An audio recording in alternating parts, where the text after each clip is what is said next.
உதயநிதி அவர்கள் எதிர்க்கட்சி தலைவராக நேற்று அழகா லிஸ்ட் பண்ணி சொல்றாரு. நாங்க என்னென்னலாம் பண்ணிருக்கோம் தெரியுமா திமுக ஆட்சி காலத்துல ஒவ்வொன்னா சொல்றாரு அவரு. இந்த 96ல இருந்து 2014 வரைக்கும் மத்திய அரசாங்கத்தோட கூட்டணியிலேயே இருக்கிறீங்க. இந்த 25 வருஷத்துல நீங்க காவேரிக்கான எந்த வித தீர்ப்பையுமே நீங்க வந்து நடைமுறைப்படுத்தல. சுப்ரீம் கோர்ட் என்ன சொல்றது எதுங்க பார்க்க முடியும்? நம்மளே போயிட்டு எல்லாத்தையும் பண்ணிட்டு இருக்க முடியுமா? கேஸ் ஏன் போடல? சட்டம் தன் கடமையை செய்யுது. கேஸ் ஏன் போடல? போட்ட கேஸ் ஏன் வாபஸ் வாங்கின? உங்களுக்கு கர்நாடகா மேல இருக்கிற அக்கறை தமிழ்நாடு மேல இல்லையே. இன்ன வரைக்கும் உங்களுக்கு எலெக்ஷன் ஃபண்ட் பெங்களூர்ல இருந்து வருது சார். அப்படிப்பட்ட விஷயத்துக்கு விலை போறவங்க திமுக காரன் கிடையாது சார். ஈபில இந்த ஹார்ட் டிஸ்க் எல்லாம் காணாம போச்சுல, எங்க போச்சு? பெங்களூர். இந்த நிலம்லாம் தரிசா போச்சுன்னா உங்களால மண் அள்ள முடியும், உங்களால மினரல்ஸ் அள்ள முடியும், உங்களால ஹைட்ரோ கார்பனுக்கு விற்க முடியும், பிளாட் போட்டு விற்க முடியும். ரியல் எஸ்டேட் கம்பெனி தானே டிஎம்கேங்கிறது. இதெல்லாம் உங்களால பண்ண முடியும். எப்போ காவேரியில தண்ணி வரலனா, விவசாயம் நடக்கலனா, அதுதானே நீங்க பண்ணிட்டு இருந்தீங்க. காவேரி இஷ்யூவை பொறுத்த வரைக்கும் டிஎம்கே பண்ணினது தமிழக மக்களுக்கு பச்சை துரோகம். மெட்ரோ போட்டோம், மேலே போய் பார்க்குறாரு, அது யார் கட்டின மெட்ரோன்னு கேட்குறாரு. வெக்கமாவே இல்லையா? யார் பணத்துலடா கட்டினீங்க? யார் பணத்தில் கட்டுறீங்க? மொத்த பணமும் தமிழ்நாடு கவர்மெண்ட் கொடுத்து மெட்ரோ கட்டிடுச்சா? அதான் ஃபேக்டா? மெட்ரோவில் தமிழ்நாடோட ஷேர் என்ன? இந்தியன் கவர்மெண்ட்டோட ஷேர் என்ன? ஜப்பானில் லோன் வாங்கின ஷேர் என்ன? அதெல்லாம் பேச மாட்டீங்க. ஏன் அப்படி இருந்தால் நீங்கள் 5 வருஷத்தில் கோயம்புத்தூருக்கோ மதுரைக்கோ ஒரு மெட்ரோக்கு அப்ரூவல் கூட வாங்க முடியல. டிபிஆரை காரி துப்பி அனுப்பிச்சு சென்ட்ரல் கவர்மெண்ட். இதெல்லாம் ஒரு ப்ராஜெக்ட் ரிப்போர்ட்டா? தூக்கின்னு போங்கடான்னு.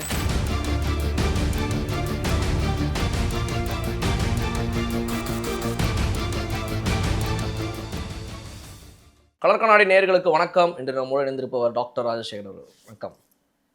ஒரு அமளித்து மொழியாக நடந்துட்டு இருக்கிற ஒரு சம்பவங்களுக்கு மத்தியில் ரொம்ப காரசாரமான விவாதங்கள், இதெல்லாம் வந்துட்டு உள்ளே வைக்கலாமா வேணாமான்னு ஆலோசனை பண்ணிட்டு சொல்கிறோம் அப்படின்னு பேரவைத் தலைவர் அவர்கள் சொல்கிற அளவுக்கு நிறைய காரசாரமான விவாதங்கள் போயிடுச்சு.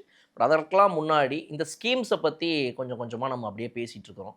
மக்களுக்கும் அப்படியே ஒன்று ஒன்றா புரிய வைக்கிறதுக்கான ஒரு முயற்சி தான். ஸோ அதில் இப்போ உங்ககிட்ட நான் கேட்கணும்னு நினைக்கிற சில விஷயங்கள் இருக்குது. நீங்கள் ஓவராலாக இந்த ஒரு ஸ்கீம்ஸ் இவங்க கொண்டு வந்திருக்கிற இந்த பட்ஜெட்டில் இப்போ அனௌன்ஸ் பண்ண அலோகேஷன்லேருந்து ஆரம்பித்து எல்லாத்தையுமே துறை ரீதியாக எல்லாமே எப்படி பார்க்குறீங்க? ஸோ நம்ம ஃபர்ஸ்ட் ஸ்ட்ரைட்டாக பட்ஜெட்டுக்குள்ளே போகிறதுக்கு முன்னாடி அதுக்கு 2 நாள் முன்னாடி ஒரு சம்பவம் ஆரம்பிச்சது. நம்ம அங்கேருந்து போயிடுவோம். சரி, ஓகே. டிஎம்கேக்குன்னு ஒரு பேட்டர்ன் இருக்குது. அந்த பேட்டர்னை நம்ம நிறைய வீடியோஸில் கலர் கண்ணாடியில் நம்ம அதை பிரேக் அவுட் பண்ணியிருக்கோம். இதெல்லாம் பார்த்தீங்கன்னா இப்படி தான் பண்ணியிருக்காங்க அப்படின்னு சொல்லிட்டு.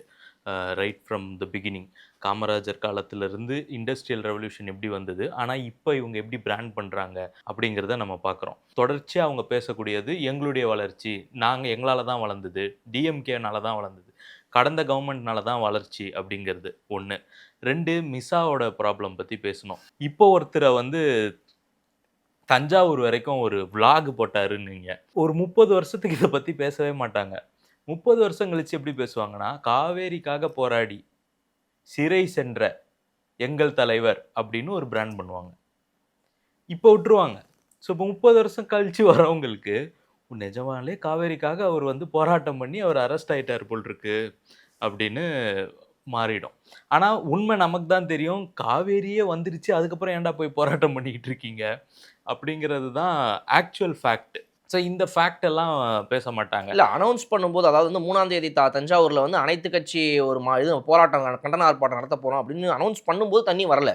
அப்போ நடுவில் திடீர்னு 2ஆம் தேதி 1ஆம் தேதி மழை பெஞ்சு தண்ணி வந்துருச்சுங்கிறதுக்காக 3ஆம் தேதி பிளான் பண்ண ஃபங்க்ஷனை வந்து நம்ம நிறுத்த முடியுமா? அதான் தண்ணியே வந்துருச்சு, அதுக்காக உடனே கேன்சல் பண்ணலாம். தண்ணி வந்துருச்சுங்க, அதனால் வந்துட்டு நாங்கள் போராடலாம் என்று முயற்சித்ததை வந்து நாங்கள் கைவிடுகிறோம்னு போட்டால் ஒரு அவமானமாக இருக்காது அவர் கட்சிக்கு? இதில் என்ன அவமானம் இருக்குது?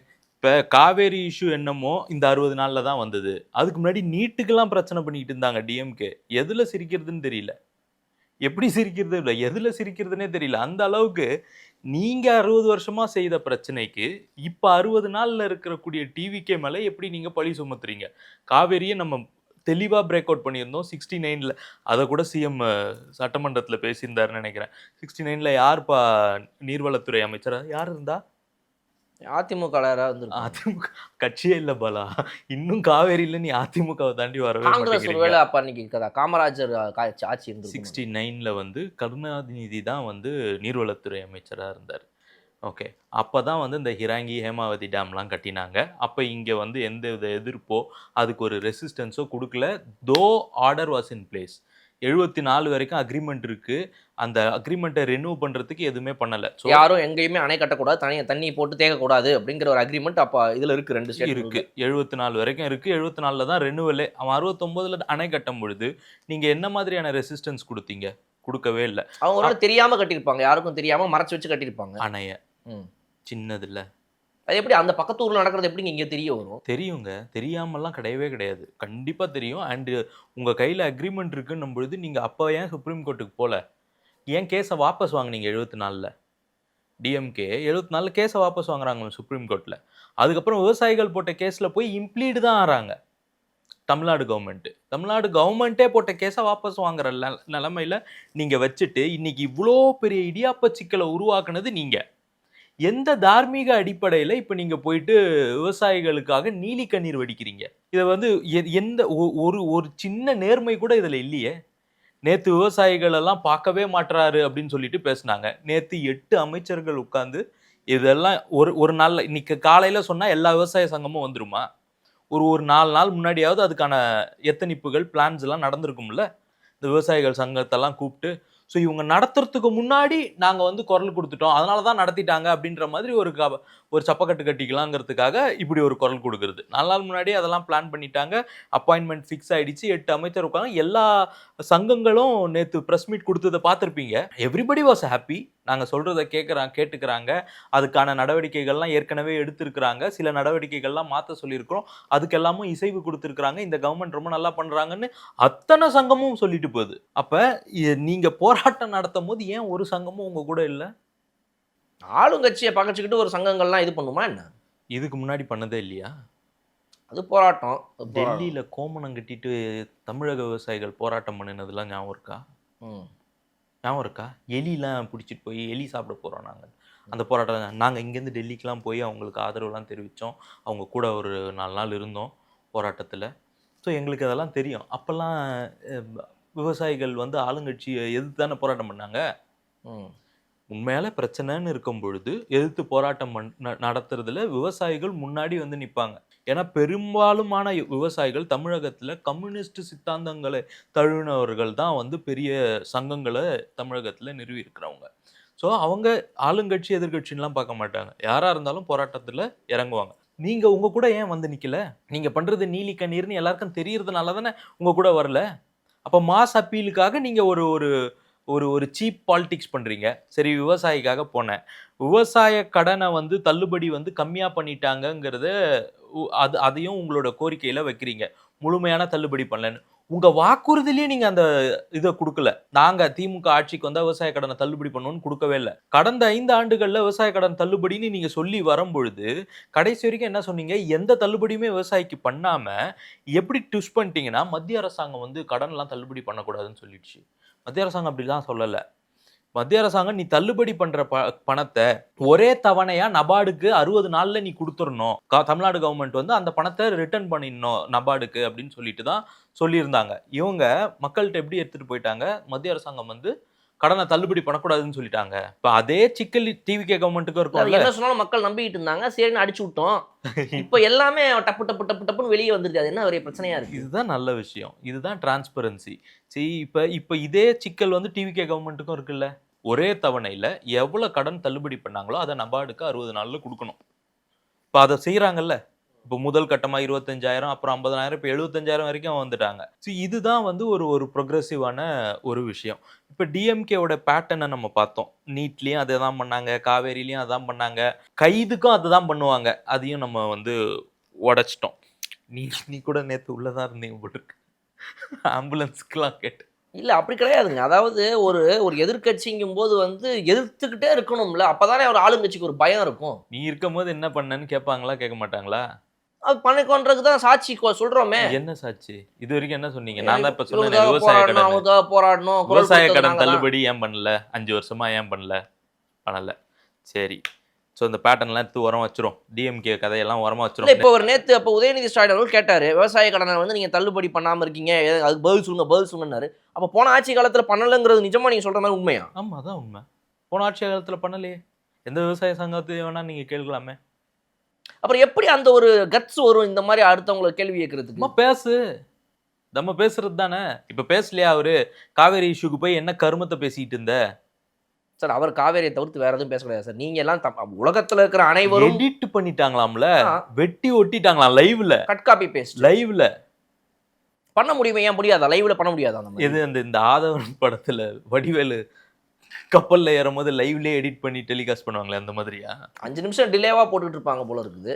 எல்லா சேனலும் எல்லா சேனலும் கட் பண்ணி லைட்டா முகத்தை மாத்தி திருப்பி. எல்லா சேனலும் உங்க சப்போர்ட் தானே சார். காலங்காலமா டிஎம்கே சப்போர்ட் தானே சார்.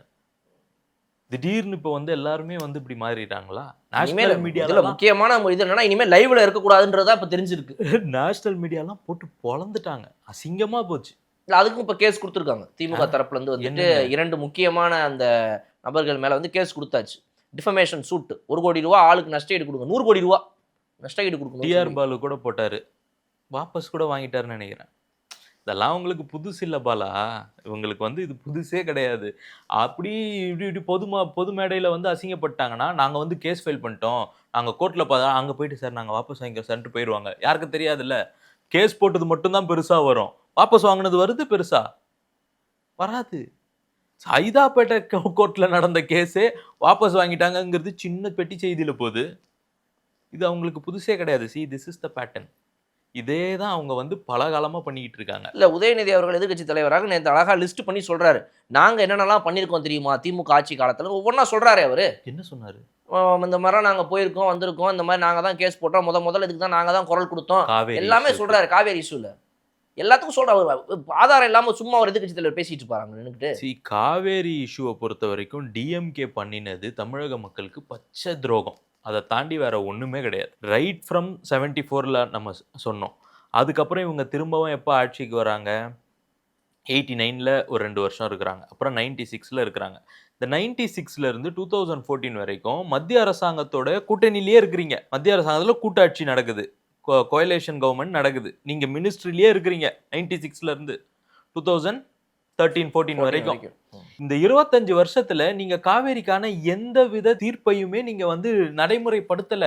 அதுக்கு நடுவுல மேடம் ஜெயலலிதா வர வேண்டியது இருக்கு. அவங்க வந்து அந்த தீர்ப்பாயத்தை வந்து ஜியோவா மாத்துறதுக்கு பிரஷர் போட்டு அவங்க பீரியட்ல மாத்துறாங்க. 2011க்கு அப்புறம் அவங்க ஆட்சிக்கு வந்த பிறகு நீங்க பண்ணல. 2012ல தான் அது வந்து ஆகுது. இப்ப 2006ல இருந்து 10-11 வரைக்கும் நீங்க இருக்கும் பொழுது ஏன் பண்ணல? 2018ல தான் சுப்ரீம் கோர்ட் வந்து இந்த காவேரி நடுவர் மன்றம் கொடுக்கறது வந்து கரெக்ட்டுங்கிறத அக்னாலஜ் பண்றாங்க. நீங்க என்ன சார் பண்ணிட்டு இருந்தீங்க? 2018ல யார் சார் ரூலிங்? சுப்ரீம் கோர்ட் என்ன சொல்றது எதுனா பார்க்க முடியும். நம்மளே போயிட்டு எல்லாத்தையும் பண்ணிட்டு இருக்க முடியுமா? கேஸ் ஏன் போடல? சட்டம் தன் கடமையை செய்யுது. கேஸ் ஏன் போடல? இதா போட்ட கேஸ் ஏன் வாபஸ் வாங்கின? சட்டம் கடமையை செய்யும். நீ ஏன் கேஸை வாபஸ் வாங்கின? தெரியலையே. அப்ப அந்த டைம்ல ஏதாவது ஒரு இது அது பேர் தான் துரோகம். அதுக்கு பேர் தான் பச்சை துரோகங்கிறது. சார் அதாவது கர்நாடகா மக்களோட பேசிட்டு அவங்களுக்காகலாம் போயிட்டு ஒன்றும் போயிட்டு அவங்க வாபஸ் வாங்கிக்கிறதுக்கான வாய்ப்புகள் கிடையாது. அப்படிதான் பண்ணாங்க. அதுல வாபஸ் வாங்கினா நீங்க சொல்ற ஸ்டாண்ட் என்னவா இருக்கும்? ஒருத்தவங்களோட சமரசமா போயிட்டோம், அவங்களோட வந்து சரி ஓகேங்க நாங்க லீகலா கேஸ்லாம் கொடுக்குறோம், நம்மளே போலீஸ் ஸ்டேஷன்ல போய் ஒரு கேஸ் கொடுக்குறோம், கோர்ட்ல ஒரு கேஸ் கொடுக்குறோம், சொத்து தகராறு நடக்குது. அப்ப எப்ப நம்ம வாபஸ் வாங்குவோம் ஒரு கேஸை? சமரசமா பேச்சுவார்த்தையில முடிச்சோம், சரி ஓகேப்பா நானும் முடிக்கலையே, சமரசமா பேச்சுவார்த்தை தான் முடிக்கலையே, அப்புறம் எப்படி வாபஸ் வாங்குவாங்க? அதுதான் துரோகங்கிறது. உங்களுக்கு கர்நாடகா மேல இருக்கிற அக்கறை தமிழ்நாடு மேல இல்லையே. உங்களுக்கு பெங்களூர்ல அப்படி என்னதான் சேர்த்து வச்சுக்கிறீங்கன்னு தெரியல. அப்ப நீங்க சொல்றது படி பார்த்தா நீங்க சொல்ற அக்யூசேஷன்ல ஒண்ணே ஒண்ணுதான் வாய்ப்பு இருக்குது. அங்க கர்நாடகால இருக்கிறவங்க ஏங்க இப்படி இவ்வளவு பிரஸ் பண்றீங்க, கொஞ்சம் லைட்டா பொறுமையா போங்க அப்படின்னு அங்க யாராவது ஒருத்தவங்க பேச்சுவார்த்தை கொடுத்து அது தெரியலங்க. அப்படிதான் நீங்க சொல்ற மாதிரி நீங்க சொல்லும் குற்றச்சாட்டு படி பார்த்தா அப்படிதான் இருக்குது. மறைமுகமா என்னால புரிஞ்சுக்க முடியுது. எப்படின்னா அதுதான் கர்நாடகா கவர்மெண்ட்ல இருந்து அவங்க வந்துட்டு பாத்துங்க, இந்த மேட்டர்லாம் ரொம்ப பெருசா கவனிச்சுக்காதீங்க, ஃப்ரீயா விடுங்க, நாங்க 2 டேம் கட்டிக்கிறோம், நீங்க கம்முன்னு இருங்க, நாங்க 2 டேம் கட்டிக்கிறோம், இந்த கேஸை டக்குன்னு வாபஸ் வாங்க, நாங்க டேமை வந்து யூசேஜுக்கு கொண்டு வந்துடுறோம். இது வந்து அப்படி நாங்க இதை உங்களுக்கு விட்டு கொடுத்துட்டு இந்த இடத்துல நாங்க இந்த கேஸை இன்னைக்கு நாங்க வாபஸ் வாங்கணும் அப்படின்னா இது வந்து பல தலைமுறைக்கு இந்த மாதிரி ஒருத்தர் வந்து நீங்க உட்காந்து கேள்வி கேட்பாரு, இன்னொரு 50 வருஷம் கழிச்சு இன்னொருத்தர் கேள்வி கேட்பாரு. அப்ப இவ்வளவு பெரிய இதுக்கு வந்து என்ன விலை அப்படிங்கிறத பேசி இது கொடுத்தீங்கன்னா வேணா நாங்க இந்த கேஸ் வாபஸ் வாங்குறோம், அவ்வளவு பழி பாவத்தையும் சாபத்தையும் அவ்வளவு இதையும் சுமையும் சுமந்துக்கிட்டோம்னா அதுக்கு ரேட் இதுதான் அப்படின்னு பேசியிருந்தா மட்டும்தாங்க ஒரு கட்சியால வந்து இந்த மாதிரிலாம் ஒரு கேஸ் வாபஸ் வாங்க முடியும். கரெக்ட். இன்ன வரைக்கும் எலெக்ஷன் திமுக காரன் கிடையாது. இன்ன வரைக்கும் உங்களுக்கு எலெக்ஷன் ஃபண்ட் பெங்களூர்ல இருந்து வருது சார். அப்படிப்பட்ட விஷயத்துக்கு விலை போறவங்க திமுக காரன் கிடையாது சார். ஈபில இந்த ஹார்ட் டிஸ்க்லாம் காணாம போச்சுல, எங்க போச்சு? எங்க ரெக்கவர் பண்ணாங்க? தெரியுமா? அவனை கைது கூட பண்ணாங்க. எந்த ஊர்ல? எந்த ஊரு? பக்கத்து மாநிலத்துல. எந்த பேரு? கர்நாடகா. சிட்டி பேரு? பெங்களூர். எனக்கு தெரியல. என்ன கனெக்ஷன்னு எனக்கு தெரியல. எனக்கு நிச்சயமா தெரியல என்ன கனெக்ஷன். இங்கேருந்து திருடிட்டு போனவன் டக்குனு பக்கத்துல போயிருப்பான். கேஎஸ்ஆர்டிசி பஸ் வந்திருக்கும், ஏறி இருப்பான். கண்ணு முடிச்சு தூங்கி எந்திரிச்சு பார்த்தானா அது கர்நாடகாவில் போய் இறங்கிருக்குது. என்ன சார் இவன் திருடினவன் எந்த பஸ் எந்த ஊர்னு பார்த்து ஏறுவானா? எனக்கு தெரியல. பெங்களூருக்கும் இவங்களுக்கும் அப்படி என்ன கனெக்ஷனு, எவ்வளோ இன்வெஸ்ட்மெண்ட் பெங்களூர்ல வச்சிருக்கிறாங்க, அது நிறைய வச்சிருக்கிறாங்கன்னு கேள்விப்பட்டிருக்கேன். ஸோ அது எந்த மாதிரியான அரேஞ்ச்மெண்ட்டுங்கிறது எனக்கு தெரியல. ஆனால் தமிழக மக்களுக்கு இவங்க செய்தது பச்சை துரோகத்தை தாண்டி வேற ஒன்றுமே கிடையாது. இந்த இஷ்யூவை பொறுத்த வரைக்கும் எதுவுமே கிடையாது. அதே மாதிரி அந்த ராசிமணல் டேம்லாம் பார்த்தீங்கன்னா அவ்வளோ பியூட்டிஃபுல் ப்ராஜெக்ட். தமிழ்நாடு கவர்மெண்ட்டு எல்லைக்குள்ள டேம் இருக்கும். ஆனால் அந்த தண்ணியை நீங்கள் பின்னாடி கர்நாடகா பெங்களூருக்கு கொண்டு போகிற அளவுக்கு அங்கே தண்ணி நீர்த்தேக்கம் வந்து கொடுக்கலாம். அவ்வளோ பியூட்டிஃபுல்லான ப்ராஜெக்டை நீங்கள் 1960 காமராஜர் கொடுத்த ப்ராஜெக்டை நீங்கள் வந்த பிறகு அப்படி நிறுத்தி வச்சிருக்கிறீங்க. அதை பற்றி பேசக்கூட கிடையாது. இத்தனை வருஷம் ஆட்சி பண்ணியிருக்கிறோம். கருணாநிதி வந்து எத்தனை வாட்டி சிஎம் தெரியுமா? யாருக்கு பிரயோஜனம்? மக்கள்னா உங்க பிள்ளைங்க, உங்க பேர பிள்ளைங்க, உங்க சொந்தக்கார பிள்ளைங்க, அவங்க தான் உங்க மக்கள். அவங்கள தாண்டி தமிழக மக்களுக்காக என்ன பண்ணீங்க? அமராவதி, பவானி சாகர்.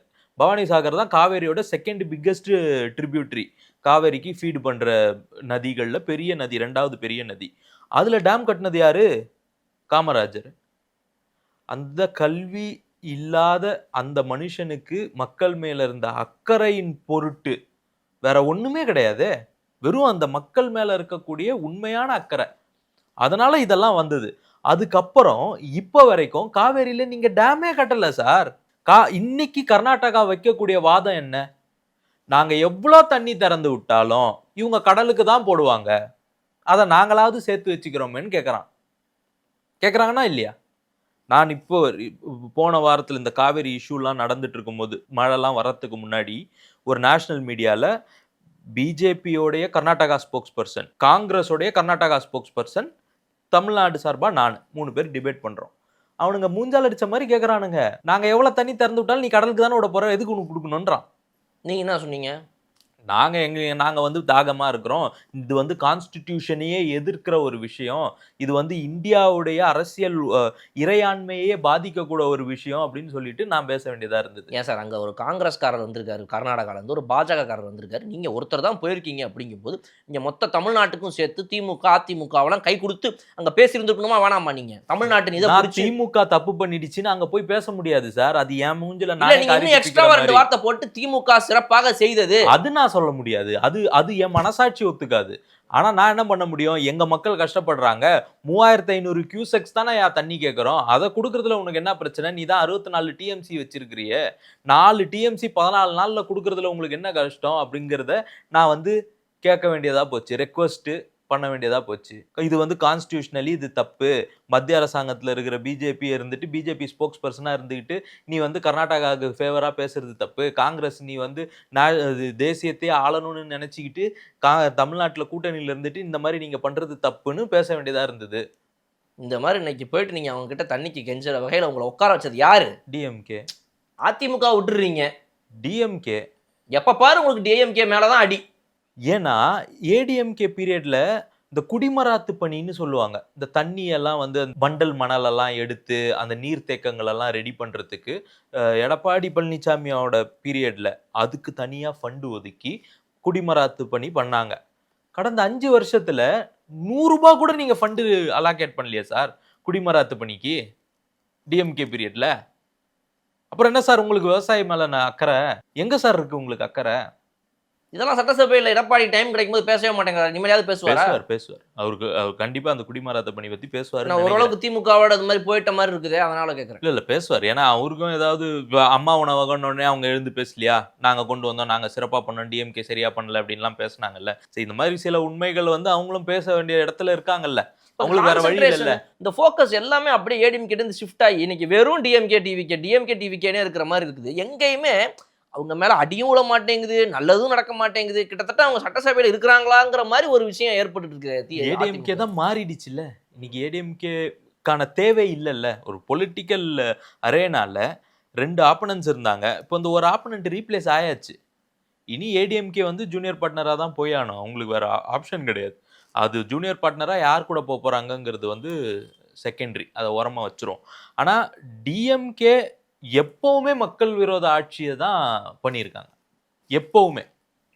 காவேரின்ற ஒரு விஷயத்தை எடுத்து பேசுனீங்க, அதுல பேசுறீங்க, ரைட், ஓகே. நீட்டு பொதுவா நீங்க அப்படி ஒரேடியா பொதுவா சொல்லிடாதீங்க. நீட்டு இந்த மாதிரி உங்களை போன்றவர்கள் கருப்பு சட்டையை அணிந்து கொண்டு கூட இந்த மாதிரி மனவிரோதமான பேச்சுக்களை பேசும்போது தான் நிஜமா எவ்வளவு பேர் ஆன்லைன்ல கொந்தளிக்கிறாங்க தெரியுமா? கருப்பு சட்டையே அவனுங்கள் தான். ஆமா, கருப்பே அவனுங்க தான் கண்டுபிடிச்சாங்க. எங்க வண்ணம் கருப்பு செவப்பு பார் அப்படின்ற மாதிரி பாட்டுக்கிட்டும் கேட்குறீங்களா இல்லையா? பாட்டெல்லாம் இப்போ கூட ஒரு பாட்டு வைரலாக ஓடிக்கிட்டு இருக்கு. எங்க தாத்தா தெரியுமா அப்படின்னு. தாத்தா பயங்கர வைரலாக போயிட்டு இருக்கு, காமெடி பண்ணிட்டு இருக்காங்க. நீங்க இந்த மாதிரிலாம் பேசுறதுனால பல திமுகவை சேர்ந்த தொண்டர்கள் அவங்களுடைய வேலை வெட்டியெல்லாம் விட்டுட்டு ஆன்லைன்ல உட்காந்து உங்களாலேயே இதுக்கெல்லாம் பதில் பேசணுமேன்னு இப்போ ஒரு வீடியோவை எடுத்து போட்டு பேசி அந்த கொள்கைகளை எடுத்து கொண்டு போக வேண்டிய இடத்துல இருக்கிறாங்க. என்ன கொள்கை? கொள்ளடி. கலைஞர் அவர்கள் என்னெல்லாம் பண்ணாரு தெரியுமா? என்ன பண்ணாரு? நெஞ்சு வலிக்குதுடா அப்படின்னு சொல்லி ஒரு சேட் பிஜிஎம் பேக்ரவுண்ட்ல போட்டு விட்டு அவங்க அப்படி ஒரு அடுக்குறாங்க. எனக்கு தெரியும் போடுறாங்க. நெஞ்சு வலிக்குது எதுக்குன்னு எனக்கு தெரியும். ஐயோ என்ன கொல்றாங்களே, அது கிடையாதுங்க. மக்கள் சொல்றேன் நான். இந்த திமுக தொண்டர்கள், சோசியல் மீடியால இருக்கக்கூடிய ஊப்பிக்கள் அனைவரும் என்ன பண்ணாரு? பல விஷயங்கள் சொல்றாங்க. அதை படிக்கும் போது இவ்வளவு பண்ணிருக்காரு இந்த மனுஷனை, ஏன்டா இப்படி பேசுறாங்க? சார் ஒன்றும் பண்ணல சார். திருநங்கைகளை வந்துட்டு அவங்களுக்கு அந்த பேரை கொடுத்ததே அவர்தான். பேர்லாம் கொடுத்தாங்க. அந்த மாதிரி பல விஷயங்கள்ல பாத்தீங்க அப்படின்னா அவர் கொண்டு வந்ததுதான் இன்னைக்கு இவ்வளவு பெரிய மாற்றமே. இல்ல பேர் வச்சியே சோறு வச்சியான்னு அதுவே இல்ல முன்னாடி அது கொண்டு வந்தார்ல அவர். அந்த மாதிரி சில விஷயங்கள்லாம் படிக்கும்போது இவ்வளவு பண்ணிருக்காரா இவரு? செம்மொழி அந்தஸ்து நாங்க தான் வாங்கி கொடுத்தோம்னாங்க, அதை போட்டு உடன்னு உடைச்சிட்டோம். நீட்டு பிரச்சனை இப்ப வரைக்கும் பேசிட்டு இருக்காங்க. 7.5% உள்ஒதுக்கீடு எடப்பாடி பழனிசாமி பீரியட்ல கொடுத்தாங்க. 2.5% கவர்மெண்ட் எய்டட் ஸ்கூல்ஸ் இருக்குல்ல, கவர்மெண்ட் ஸ்கூலுக்கு கொடுத்துட்டா சார். கவர்மெண்ட் எய்டட் மெட்ரிகுலேஷன் ஸ்கூல்ஸ்லாம் இருக்குல்ல, அதுல படிக்கிறவங்களும் பசங்க தானே, அவங்களுக்கு ஏதாவது ஒரு ஃபேவர் பண்ணணும்ல. 2.5% கவர்மெண்ட் எய்டட் ஸ்கூல்ல இருக்க ஸ்டூடெண்ட்ஸுக்கு உள்ஒதுக்கீடு கொடுப்போன்னு டிஎம்கே வாக்குறுதி கொடுத்தாங்க. உங்க கையிலேயே தானே இருக்கு. எடப்பாடி பழனிசாமி போடும் பொழுது சென்ட்ரல் கவர்மெண்ட் வந்து இந்த 7.5% கொடுக்க கூடாதுன்னு சொல்லி சுப்ரீம் கோர்ட்ல அந்த கேஸை வின் பண்ணி அது கொடுக்கலான்னு நிரூபிச்சாச்சு. இப்போ உங்களுக்கு தடையே இல்லையே, ஒரு ஜிஓ ஒரு சைன்ல 2.5% கொடுத்துருக்கலாமே, ஏன் கொடுக்க வேண்டிய டாக்குமெண்ட்ஸ்லாம் என்ன எதுன்னு கரெக்ட் பண்ணி சரி பண்ணி சார் 5 வருஷமா பண்ணலையா? 2017 நீட் வருது, 2019-18 வந்து எடப்பாடி பழனிசாமி இந்த ஆர்டர் கொடுக்குறாங்க. 2019 நினைக்கிறேன் ஸ்டேட் போர்ட் ஸ்கூல் ஸ்டூடெண்ட்ஸ்க்கு. இப்போ கவர்மெண்ட் எய்டடுக்கு நீ கொடுப்பேன்னு வாக்குறுதியில கொடுத்துட்டு வந்த, கொடுத்தியா? உன் கையில இருக்கு, நீ யார்கிட்டையும் கேட்க தேவையில்ல. மத்திய அரசாங்கம் உனக்கு ரெஸ்ட்ரிக்ஷன் போடல, அந்த ரெஸ்ட்ரிக்ஷனை அவங்க சால்வ் பண்ணிட்டாங்க. சுப்ரீம் கோர்ட்ல ஆர்டர் வாங்கியாச்சு. இந்த ஆர்டரை பேஸ் பண்ணி இந்த 2.5% கொடுத்துருக்க முடியுமா, முடியாதா? இந்த மாதிரி ரொம்ப பாயிண்டா யாராவது குறுக்க பேசினாங்க அப்படின்னா வந்து அது சைலண்டா போயிடும். இல்லை, அதுக்கு ஒரே பதில் தான் சொல்லணும்னு எங்களுக்கு சொல்லி கொடுத்துருக்காங்க. அதாவது இவங்களுக்குலாம் பிரச்சனையே தமிழக மக்களுக்கு இதுதான். பண்ணதெல்லாம் விட்டுருவாங்க, பண்ணாத 1-2 எடுத்துக்கிட்டு வந்து பேசுவாங்க. பண்ணதை பேசுவோமா? 505 வாக்குறுதிகள்ல 404 முடிச்சு கொடுத்தாங்களே திமுக, அதை விட்டுருவாங்க. 404 இந்த 101 விட்டதை பெரிய இது பண்ணி பேசுறது. பண்ணதை பேசுவோமா? மக்களுக்கு தெரியும் சார். பண்ணதை பேசுவோமா? மக்களுக்கு தெரியும் சார். பார்லிமெண்ட்ல நீட் மசோதாவை தாக்கல் பண்ணது யாரு? அந்த காங்கிரஸ் வந்து அந்த டைம்ல யாரு சார், பேர் சொல்லுங்க. அப்ப கூட்டணியில இருந்தோம், அதனால வந்து அந்த நேரத்துல ஒரு நிர்பந்தம். நீங்க தானே பண்ணீங்க, நீங்க தானே சார் பண்ணீங்க. அப்ப தெரியாது அது இப்போ விஷக்கிருமியா வந்து இது நிக்கும். உங்களுக்கு எதுவுமே தெரியாது சார். ஹைட்ரோ கார்பன் திட்டத்துக்கு கையெழுத்து போட்டேன், ஏன்னு தெரியாது. இப்ப தெரியுதா ஏன் காவேரி இவங்க வந்து இவ்வளோ இது பண்றாங்கன்னு? But actually compared to ADMK, டிஎம்கேல இருக்கிறவங்க தானே ரொம்ப இன்டெலெக்சுவலானவங்க, நிறைய படிச்சவங்க, நிறைய இந்த லா படிச்சவங்க, பெரிய பெரிய மேதைகள்லாம் அந்த கட்சியில தானே ஒரு இது இருக்கு. அங்கதான் வரணும்னு அவங்க எப்படி இந்த நீட்லயோ ஹைட்ரோ கார்பன்லயோ இந்த மாதிரி விஷயங்கள், இந்த மாதிரி திட்டங்கள் வருவதற்கு முன்னாலே இப்ப நம்மளே வந்து ஒரு சின்ன பிசினஸ் ஆரம்பிக்கிறோம்னா அதுக்கு முன்னாடி ஒரு ரிசர்ச் பண்ணி காம்படிட்டர் அனாலிசிஸ், இது என்ன அது என்ன, இது போட்டா என்ன நடக்கும் ஏது நடக்கும், ஒரு 1000 ரிசர்ச் பண்ணிட்டு தான் அதை ஆரம்பிப்போம். அப்போ ஒரு திமுக அன்னைக்கு ஒரு சைனை போடுறதுக்கு முன்னாடி இந்த நீட்ல என்ன பிளஸ் இருக்கும் என்ன மைனஸ் இருக்கும், இது எப்படி என்னன்னு யோசிக்காமையா சார் அன்னைக்கு சைன் போட்டிருக்கோம்? யோசிச்சிருப்பாங்க தங்க பாக்கெட்ல எப்படி ரொப்பலாம் அப்படிங்கிறது. இப்போ புரியுது அவங்களுக்கு காவேரியை ஏன் இவங்க அலோவ் பண்ண மாட்டேங்கிறாங்க, இதுல ஏன் இவ்வளவு சிக்கல் உருவாக்குனாங்கன்னு. இந்த நிலம்லாம் தரிசா போச்சுன்னா உங்களால மண் அள்ள முடியும், உங்களால மினரல்ஸ் அள்ள முடியும், உங்களால ஹைட்ரோ கார்பனுக்கு விற்க முடியும், பிளாட் போட்டு விற்க முடியும். ரியல் எஸ்டேட் கம்பெனி தானே டிஎம்கேங்கிறது. இதெல்லாம் உங்களால பண்ண முடியும். எப்போ காவேரியில தண்ணி வரலனா, விவசாயம் நடக்கலனா, அதுதானே நீங்க பண்ணிட்டு இருந்தீங்க சார். இன்னைக்கு ரியல் எஸ்டேட் நீங்க வம்புழுக்கிறீங்க. இந்த ஓஎம்ஆர் இந்த அளவுக்கு இப்படி வளர்த்து திமுக விடலை அப்படின்னா, இன்னைக்கு நீங்க சென்னைக்குள்ள உட்காந்து ஒவ்வொருத்தவங்க இது பக்கத்துல இன்னொருத்தவங்க வீடு இருக்கும், இந்த ரூமுக்குள்ளே ஒரு 4 பேரோட வீடு இருந்திருக்கும். புரியுதுங்களா? டென்சிட்டி பாப்புலேட்டடா அப்படியே அடைச்சு போய் வாழ்ந்துட்டு இருந்திருப்போம். இப்படி ஃப்ரீயா ரிலாக்ஸ்டா நீங்க எப்படி வாழ முடியுது? அன்னைக்கு திமுக காரன் முடிவு பண்ணி ஒரு எம்எல்ஏ அண்ணே நான் பண்றேனே நீங்க வாங்கன்னு சொல்லிட்டு ஒரு ஏரி மேல டக்குன்னு ஒரு ரோட போட்டு அந்த ஏரியை அழிச்சு அந்த இடத்துல ஒரு பிளாட் போட்டு கொடுத்து அன்னைக்கு ஒரு ரியல் எஸ்டேட் கம்பெனிக்காரன் இந்தடா புறா நான் உனக்கு இந்த ஏரியா அழிச்சு கொடுக்குறேன் அதுக்கு என்னடா காசு கொடுப்பனி அப்படின்னு அந்த ரியல் எஸ்டேட் கம்பெனிக்காரன் அன்னைக்கு அவன் காசை வாங்கி அந்த திமுக காரன் போட்ட ரோட்ல தான் சார் இன்னைக்கு ஒரு ஓஎம்ஆர்ன்ற ஒரு இடமே வந்திருக்கு. எப்படி தாம்பரம் கனெக்ட் ஆகுது இன்னைக்கு தமிழ்நாட்டுல சென்னையோட? இல்ல ஓஎம்ஆர் அப்படி வரல. அதுக்கு முன்னாடி வந்து இந்த வீராணம் ப்ராஜெக்ட் பைப்லைன் ப்ராஜெக்ட்னு ஒன்று இப்போ 1960s 70s டிஎம்கே கருணாநிதி அவர்கள் சிஎம் ஆகும்போது அதுல பெரிய ஊழல் பண்ணியிருக்கிறாங்க. அது ஊழல்னு சொல்லாங்க சார், அன்பா மக்களுக்காக பண்ண ஒரு நற்செலவு அப்படின்னு சொல்லுவாங்க. அங்க ஆரம்பிச்சது ஓஎம்ஆர் ப்ராஜெக்ட் 1970. இன்னொன்று முக்கியமான விஷயம் நீங்க சொல்லும் பொழுது இந்த டிஎம்கேனா பெரிய அறிவாளி அப்படின்னு பேசுறான்ல. இப்போ ஒருத்தன் வந்து புத்திசாலியா இருக்கான்னு வச்சுக்கோங்களேன், அவன் புத்திசாலின்னு அவனுக்கு தெரியும், கூட இருக்கவங்களுக்குலாம் தெரியும். ஒருத்தன் முட்டாளா இருப்பான், மக்கா இருப்பான், ஆனா அவன் புத்திசாலின்னு அவனே நினைச்சுக்கிட்டான்னு வச்சுக்க, அவனால அவனுக்கும் பிரச்சனை, அவனை சுத்தி இருக்கிறவங்களுக்கும் பிரச்சனை. இந்த மாதிரி யாராவது இருக்காங்களா இப்ப இங்க? மொத்த டிஎம்கேவுமே மக்கு கூட்டம் தான். மொத்த டிஎம்கேவுமே அவங்க வந்து ஏதோ பெரிய அறிவாளின்னு தானே பெரிய அறிவாளின்னு நினைச்சுக்கிட்டு இருக்கானுங்க. ஆனா மிகப்பெரிய மக்கு கூட்டம் அவங்க தான். டெமோக்ரஸி பத்தி பேசக்கூடிய டிஎம்கே காரங்க, டிஎம்கேல ஏதாவது டெமோக்ரஸி இருக்கா? துளியாவது இருக்கா சார்? கட்சி வேற நாடு வேற. கட்சியில ஏதாவது டெமோக்ரஸி இருக்கா? நாட்டுல டெமோக்ரஸின்னு பேசுறீங்கல்ல, உங்க கட்சியில டெமோக்ரஸி இருக்கு? எங்க இருக்கு? அனைவரும் சேர்ந்து ஓட்டு போட்டு ஒவ்வொருவரும் சொல்றாங்க உதயநிதி ஸ்டாலின் அவர்களை துணை முதலமைச்சராக நியமிக்கலான்னு ஒவ்வொருத்தவங்களும் போட்ட ஓட்டுறது அதுதான் ஜனநாயகம். டெமோக்ரஸிங்கிறது அது கிடையாது. டெமோக்ரஸிங்கிறது யார் வேணாலும் எந்த பொசிஷனுக்கு வேணாலும் வரலாம். சார் கட்சியில யாராவது துணை முதலமைச்சர் போட்டிக்கு நிக்கிறீங்களாப்பான்னு கேக்குறாங்க. நாங்க யாரும் நிக்கல சார். வேண்டாம் சார். ஏன்னா நீங்க எல்லாம் அடிமைன்னு ஒத்துக்கிட்டீங்க. அடிமை சாசனத்தை நீங்க வந்து சைன் பண்ணி கொடுத்துருக்கிறீங்க.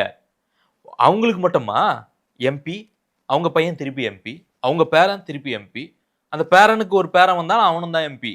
சீட் அவனுக்கு தான் கொடுப்பீங்க. எம்எல்ஏ சேம், மாவட்ட செயலாளர் same, councillor same, ward member same.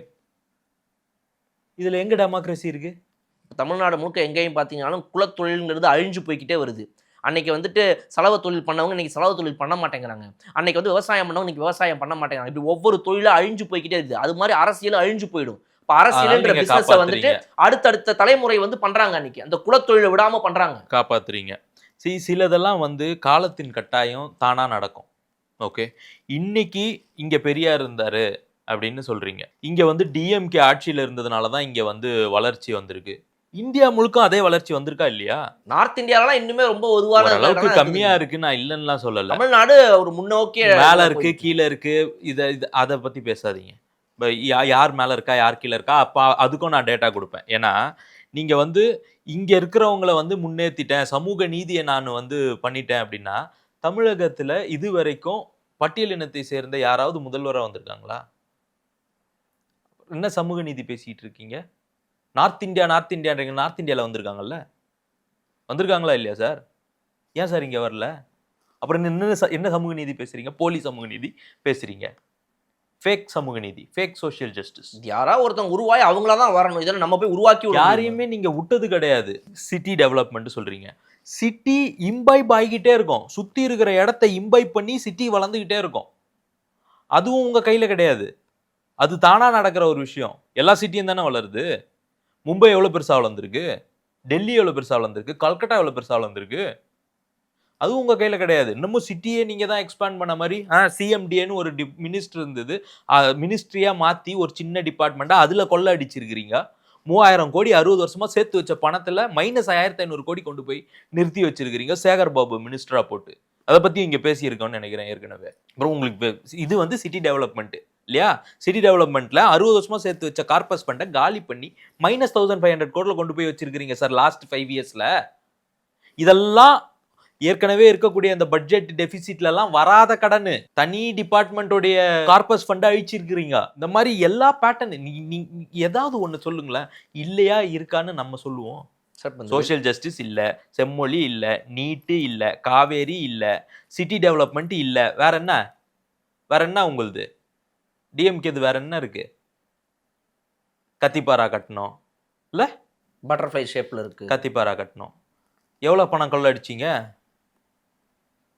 எவ்வளோ பணம் கொள்ளடிச்சிங்க? மொத்த பணமும் பாலத்துக்கு தான் போச்சு. பாலத்துக்கு. யார் பாலத்துக்கு? உங்க வீட்டு பக்கத்துல ஏதாவது பாலம் கட்டினீங்களா? மெட்ரோ போட்டோம்.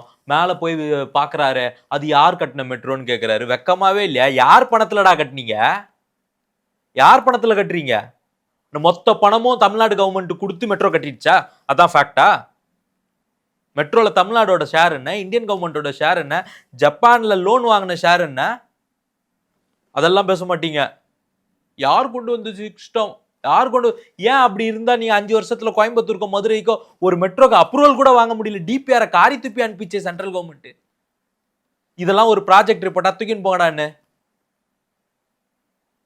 நீங்க கொண்டு வந்த சிஸ்டம் தானே, அங்க கொண்டு வர வேண்டியதானே, ஏன் முடியல? ஏன் சார் முடியல? ஸோ நீங்க ஒரு மக்கு கூட்டம். அதான் ஃபேக்ட்.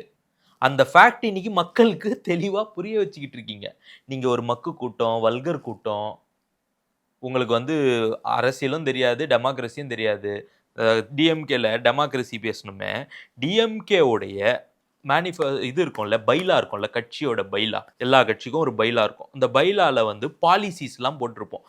இந்த கட்சி எதுக்காக இயங்குது அப்படின்னு சொல்லிட்டு.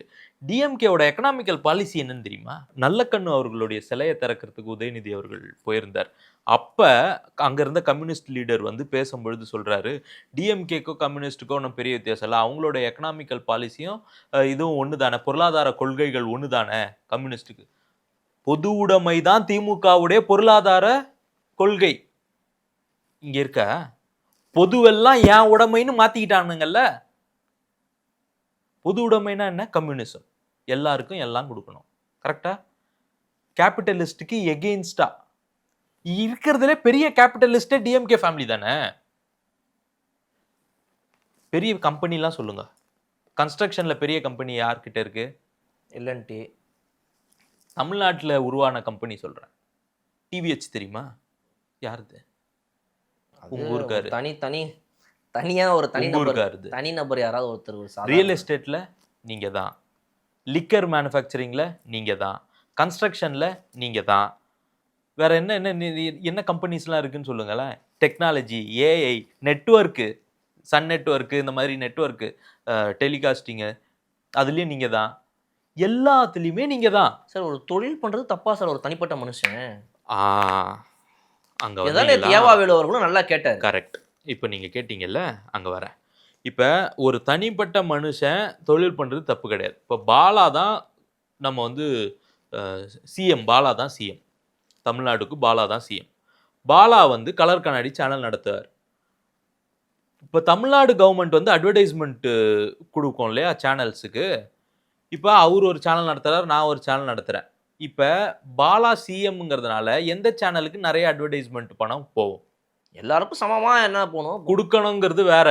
யாருக்கு கொடுப்பீங்க? ஆட்டோமேட்டிக்கா பாலாவுடைய கலர் கண்ணாடி சேனலுக்கு நிறைய அட்வர்டைஸ்மெண்ட் வரும். 10 அட்வர்டைஸ்மெண்ட் போட்டு 20 அட்வர்டைஸ்மெண்ட் 2 மணி நேரம் சேனல்ல அட்வர்டைஸ்மெண்ட் போச்சுன்னு கணக்கு எழுதுவாங்க. சேனல்ல போன அட்வர்டைஸ்மெண்ட் எவ்வளோ? 20 நிமிஷம் தான். ஆனால் 2 மணி நேரம் அட்வர்டைஸ்மெண்ட் போயிடுச்சு. எப்போ அந்த அட்வர்டைஸ்மெண்ட் போகும் கலர் கண்ணாடியில்? யாருமே பார்க்காத டைம் இருக்கும்ல, 24 ஹவர்ஸ் லைவ்னு வச்சுப்போம் உங்கள் சேனல். யாருமே பார்க்காத 2லேருந்து 4 மணி வரைக்கும் இருக்கும்ல, அப்போ போட்டுக்கலாம்.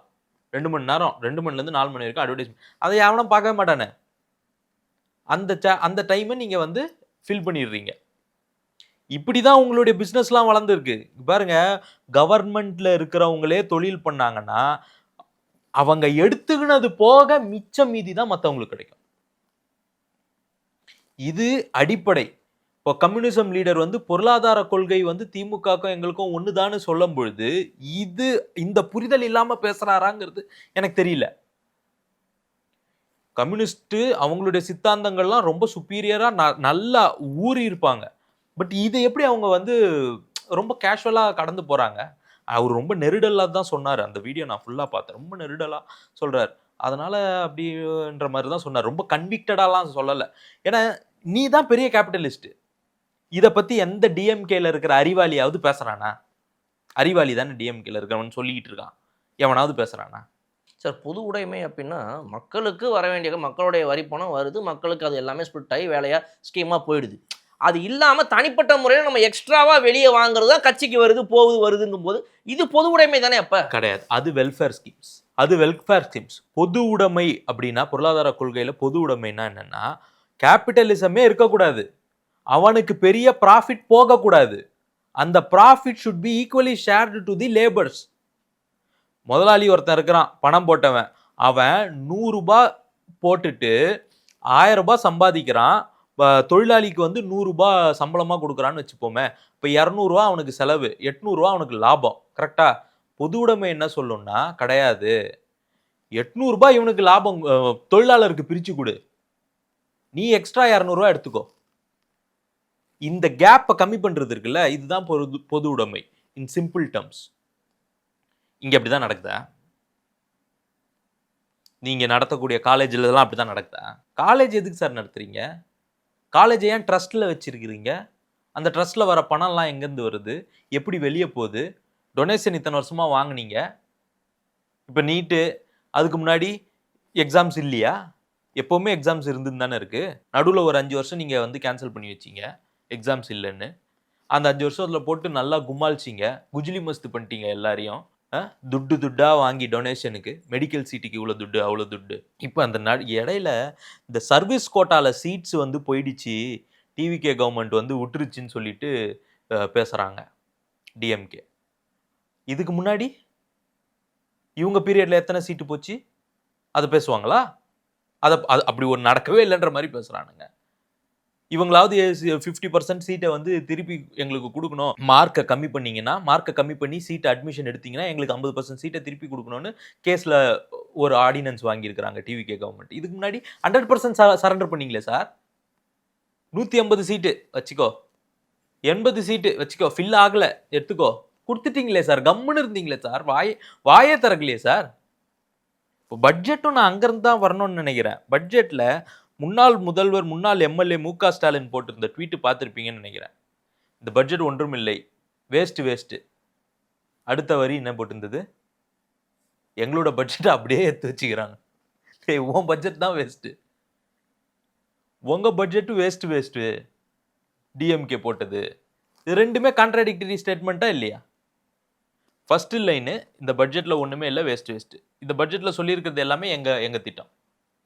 இப்போ எதை நீ வேஸ்ட்டுங்கிற? பட்ஜெட்டை புரிஞ்சிக்கிற அளவுக்கு உங்களுக்கு இருக்கா? பொறுமை இருக்கா பட்ஜெட்டை புரிஞ்சிக்கிற அளவுக்கு? எதை நோக்கி இந்த அரசாங்கம் நகர்த்துறாங்க அப்படிங்கிறதையாவது உங்களால் புரிஞ்சிக்க முடிஞ்சுதா? இல்லை.